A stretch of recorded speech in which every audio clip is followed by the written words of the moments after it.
Hi everyone, welcome to Panthera's Paranormal Odyssey.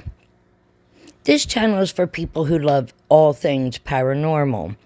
I will talk about topics such as hauntings, spirits, urban legends, cryptids, stories, and a whole lot more. If you have a topic you'd like to recommend, please email me. My address is below and I'd love to hear from you all. So let's start the Odyssey. The mystery of the Anjikuni Lake, Canada, the village that disappeared. One bitter night in November 1930, an exhausted Canadian fur trapper named Joe Labelle inadvertently stumbled across one of history's most remarkable mysteries. The once industrious Inuit village on the shores of Lake Anjikuni that Labelle had seen throughout his travels had vanished without a trace. Joe Labelle was more than an efficient individual who spent a lot of time doing outdoor activities. He knew that the Inuit people established a community. Joe was acquainted with the Inuit stories of wood ghosts that were reportedly harmful, and this remote part was soaked in the tales of the Wendigo. The Inuit tribespeople were very friendly. They were always welcomed travelers and offered them shelter for a night. Labelle generally did not have any fear or anxiety. However, this specific night at the lake became different. The full moon was casting a spooky glow all over the village, and no one was moving. The huskies that were usually loud with the influx of travelers were quiet as well.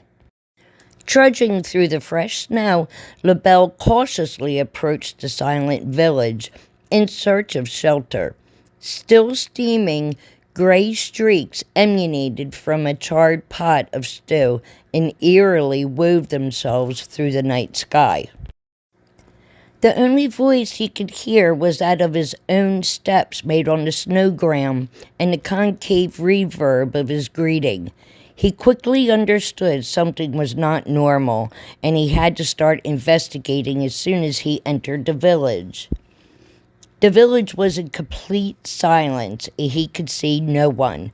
No noise of conversation or laughter was detected. What's worse was the complete dearth of smoke originating from chimneys that denoted the presence of living beings.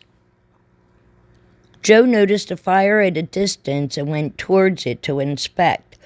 The fire seemed to be burning for a significant amount of time. Upon further investigation, he found that someone started the supper preparations. However, he couldn't finish making it. Labelle continued towards the village, ready to bump into someone who could tell him what was really happening here. Joe, stepping out of his uncontrollable feelings, begins an investigation into the Inuits' homes to search for any clues related to the silence. He found that several homes were well stocked with food, clothing, and weapons. 3 things he certainly would not leave behind if abandoning a village, all in large enough amounts to last the Inuits through winter. He further found a burnt meal in another house. In one spot, he found waste repair of a junior sealskin that was yet to be finished. Sadly, he couldn't conclude anything. It must certainly have been an unexpected event that spread widely and involved all 30 men and women and children in the village. More investigation directed him to a pair of findings that was enough to give him goosebumps. To the extent that he was able to tell, whatever happened, there was a current event. He examined the whole village and found no new traces in the snow apart from his own. The most ghastly discovery he made was the disappearance of the dogs. In the village burial ground, every grave had been unearthed and laid empty. The entire pack of sled dogs, which had been starved to death, was also found just beyond the village, having been buried under 12 feet of snow. What makes it more of a mystery is the fact that there wasn't any hint of struggle or violence found. Even if we are to believe that they were murdered or abducted, there has to be some kind of sign of commotion. It's disturbing to me that Labelle found unfinished shirts that still had needles in them and food hanging over fire pits. The graves that have been dug up. Labelle knew that an animal could not have been responsible because the stones circling the graves were not disturbed. Terrified, Labelle traversed the sub-zero terrains and made his way to the nearest telegraph office where, severely frostbitten, he sent a message to the Canadian Mounted Police for help. And to add to the mystery, the Mounties reported seeing a blue light that night, too artificial to be the colorful northern lights. It was a blue light pulsing on the horizon before fading into the darkness.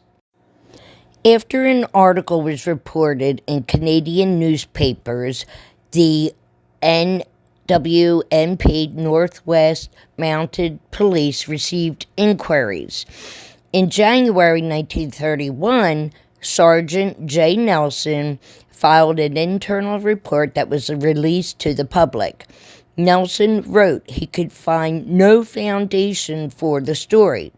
Nelson reported that Joe Labelle had taken out his first trapping license that season and questioned whether he had been in the territory previously stated.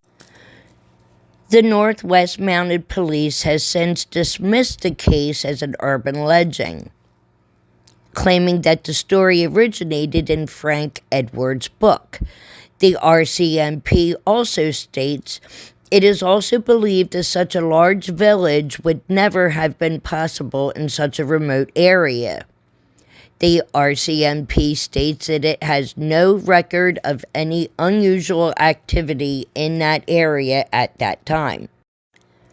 In the late 20th century, various ufologists conjectured that the inhabitants of this village might have been the innocent victims of history's most significant mass alien abductions.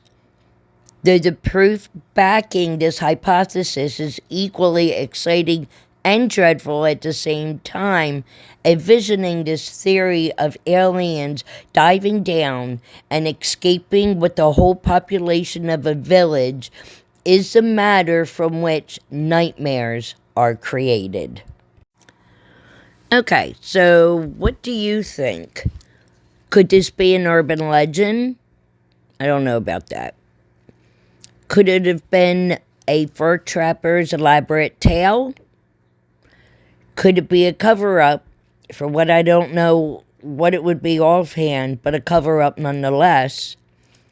Or a true story about a mystery that is still unsolved.